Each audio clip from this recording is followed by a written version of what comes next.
Hello there YouTube, I'm back once again. Tonight I'll be providing you all an update on the VV Box Mod I built a few days ago. On that video I stated that I had some overheating issues where the mod will not fire. Basically that was due to my batteries. It wasn't the actual box mod itself. It was my batteries. Basically before my batteries wrap were a little bit torn, or actually pretty torn on the positive end, and that was causing the short. So every time I put my batteries in my mod, it would short out, overheating the components inside the box mod. And plus, my batteries would also overheat and would not function. So a few days ago I ordered new wrappings. I bought the wraps from illumin.com. I'll post the link in the description below, so you all can take a look at it, see what they offer. Basically they have a few different colors on there. They have, I think, red, purple, orange, yellow, and then this green right here. Basically this is pretty close to the original VTC wraps as far as color. The size of the wraps are made for the protected 18650s, so they come a little long. So if you're going to use it on your unprotected 18650s, on the website they tell you to trim it to I think about half a centimeter, but I don't think I trimmed it that much. I only trimmed it a little bit. So this is what it looks like. Also, you need to keep the plastic, I guess the black plastic insulator for the positive. So whenever you do replace the wraps, make sure to keep this part right here, which is the black insulator on the positive end. They're pretty easy to install. You can use a heat gun or a blow dryer. I use my heat gun on the lowest setting, and again, pretty easy to install. So, and this is what it looks like right here. And after I did replace the wraps, I no longer have any overheating issues in my mod.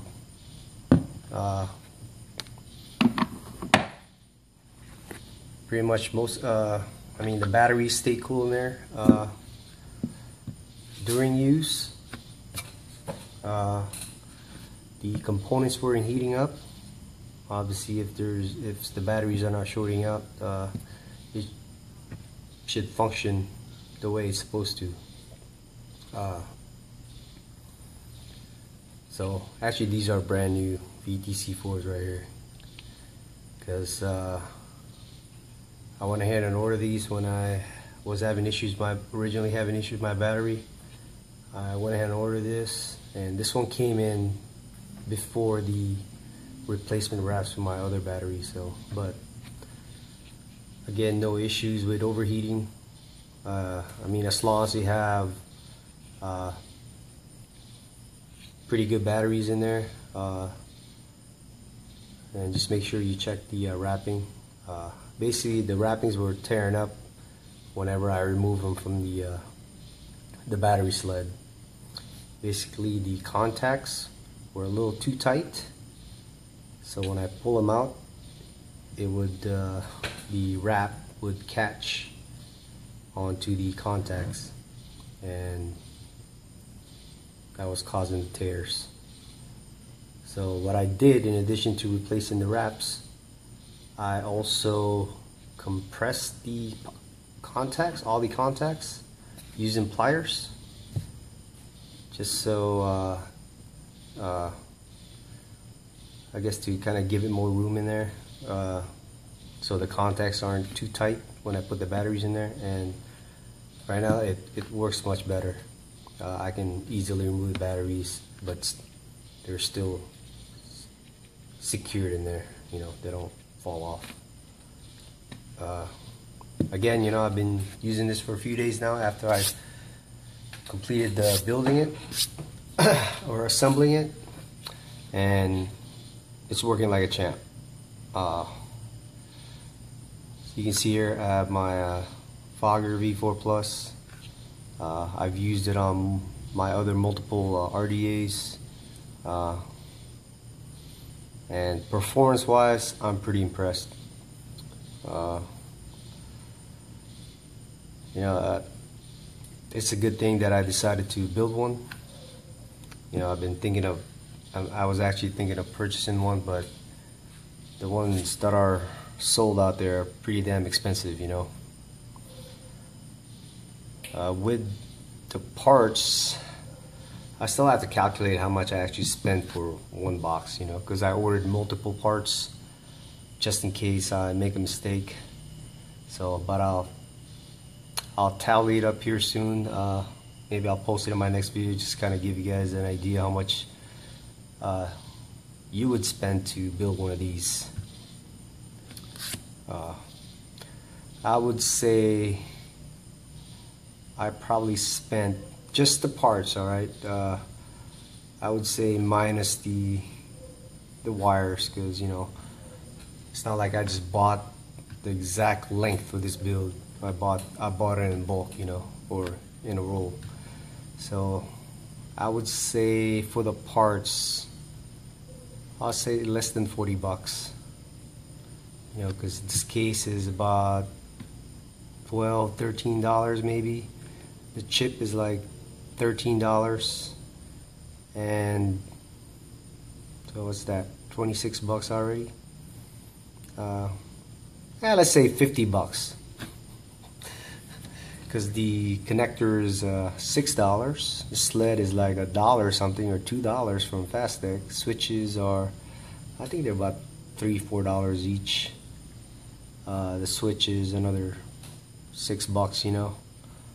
And the components, you know, resistors, they're fairly cheap. They're like 6 cents, 50 cents at the most. So, but I'll go ahead and tally everything up, and I'll post it on the description below, and so you guys get an idea if you were to build one, how much you would spend. Again, very happy with this build, other than, you know, like I mentioned on the completed build video, you know, as far as the wiring, I think there's too much in there, so that's the only real gripe I have. Oh, and the battery sled. Basically, I looked up. I've been searching for the Keystone 1048 battery sled. They were previously out of stock, but 2 days ago they were in stock at Mauser, so I purchased one, and I'm going to use that on my next VV Box Mod that I'm going to be building. So hopefully that's a lot better than the Fastech one. So once again, pretty impressed with this. Pretty badass VV Box Mod. You know, I would like to get my hands on the Raptor chip, but none of those are available anywhere. So, but I'll keep checking. You know, if they do go back in stock, I'll buy one of those and build my second VV Box Mod based on that chip. But if they're not gonna be, if the chip's not gonna be in stock anytime soon, I'll just use my. I still have one OKL2-T20 chip on hand, so I might just use that. But hopefully they'll get those Raptor chips in stock pretty soon. So again, pretty impressed with this. So right now, I've been using this pretty much all day, so it's got 7.4 volts left, and the voltage cutoff circuit is set for 6.2 volts. So after that, it won't fire, or it won't shut down. It just won't fire. But there's still, it's advisable for you to remove the batteries when you do reach that limit, because it'll still continually drain the batteries, because again, it doesn't have an actual master switch for the circuit,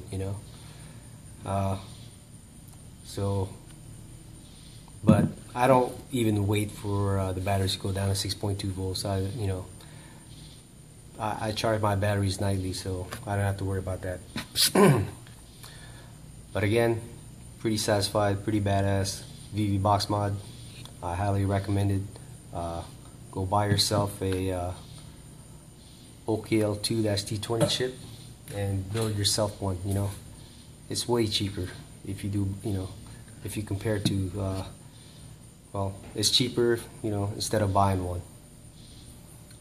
As long as you have the capability to build one of these, a little bit of soldering skills is, I would say, good enough to build one of these. You don't have to be top notch with a soldering iron. So we'll test it out for you guys. Right now I have it set to I don't know, maybe 4 volts or less than 4 volts. 3.9 with my Fogger V4, and it's plenty enough power for it. I have I think about a 0.45 build on this Fogger. So let's go check this bad boy out. Damn, if I can get this thing to stand up. Yeah, should be good enough. I can put it a little bit.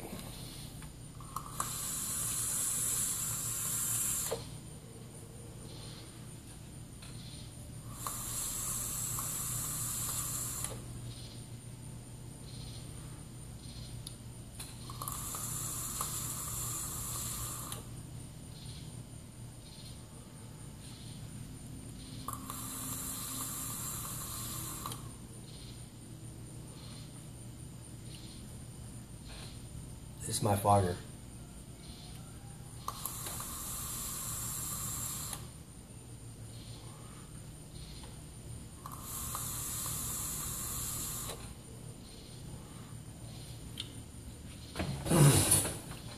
There you have it, folks. Actually, let me put on a. I see my quasar on this thing. I have a all-day vape build on this.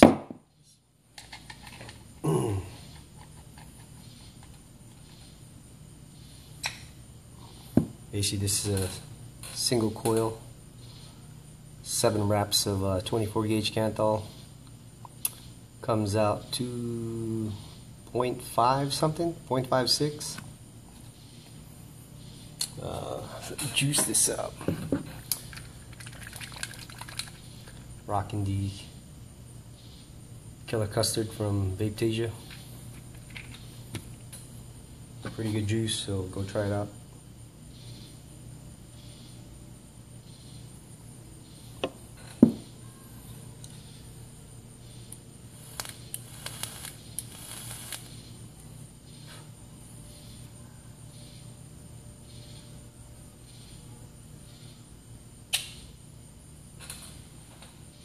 So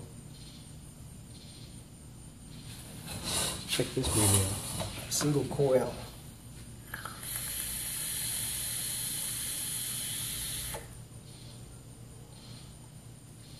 Same voltage, 3.9. 3.9. Unless you have one of those badass mech mods out there, you can't get 3.9 with your mech mod. Maybe some. Maybe a copper mod one of those gold-plated V3 flips, mod, maybe, but I can always adjust this higher. And you can't definitely get that on a regular mech mod, only in these type of boxes.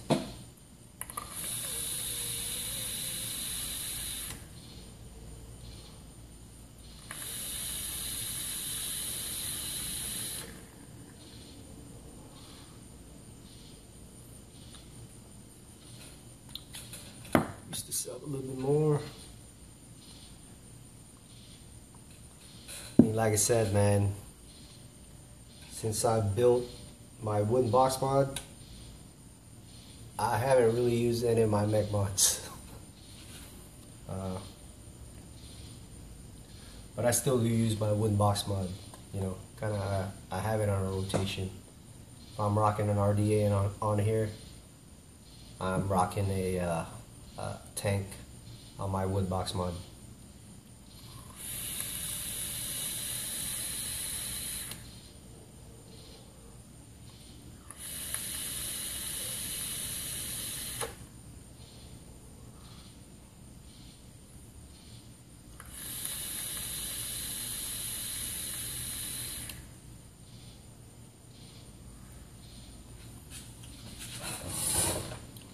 So there you have it, folks.